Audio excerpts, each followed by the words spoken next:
Salut les renards, c'est Foxpy. Aujourd'hui, dans ce 100e épisode, on va voir ce que sont les Desarium Numbers. Alors, c'est très simple, les Desarium Numbers, ce sont des nombres qui sont égaux à eux-mêmes quand on effectue une addition de tous leurs chiffres, mais chaque chiffre devra être à la puissance de sa position dans le nombre. Donc, je vous donne un exemple. J'ai ici le nombre 123. En première position, il y a le chiffre 1. En deuxième position, il y a le chiffre 2. Et en troisième position, il y a le chiffre 3. Ici, si 1 puissance 1 plus 2 puissance 2 plus 3 puissance 3 est égal à 123, alors c'est un Desarium Numbers, sinon ça n'en est pas un. Donc on peut faire le test. Donc je vais faire ici 1 puissance 1 plus 2 puissance 2 3 puissance 3. J'exécute, ça fait 32. 123 n'est pas un Desarium Numbers. Alors, si vous n'avez pas bien compris, je vais donner un deuxième exemple. Prenons 4987. Donc le 4 est en première position, le 9 en deuxième position, le 8 en troisième position et le 7 en quatrième position. Donc ce nombre est un Desarium Number si 4 puissance 1 plus 9 puissance 2 plus 8 puissance 3 plus 7 puissance 4 est égal à 4987. Et ça n'est pas le cas, donc 4987 n'est pas un Desarium Numbers. Sachant cela, on peut aller coder notre méthode, donc je vais l'appeler Desarium. Elle va prendre en paramètre un nombre entier n. Et là, on va instancier une première variable qui sera égale à total, qui va récupérer le résultat des additions au fur et à mesure.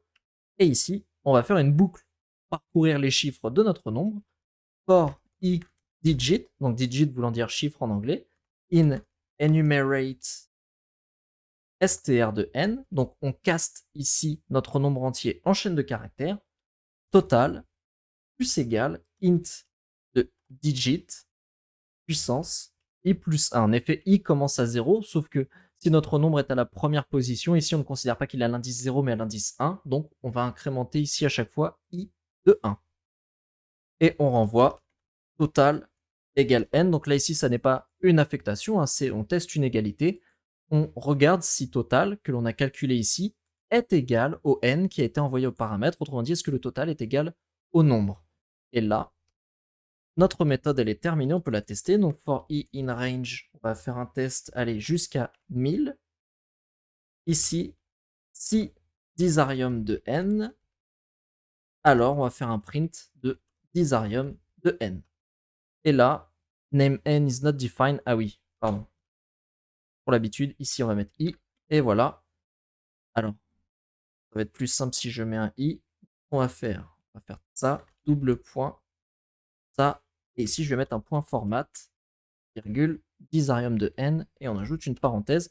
Donc 1 est un Desarium, 2, 3, 4, 5, en fait les premiers chiffres en sont, 89 en est 1, 135, 175, 518, 598. Alors on peut tester ici pour voir.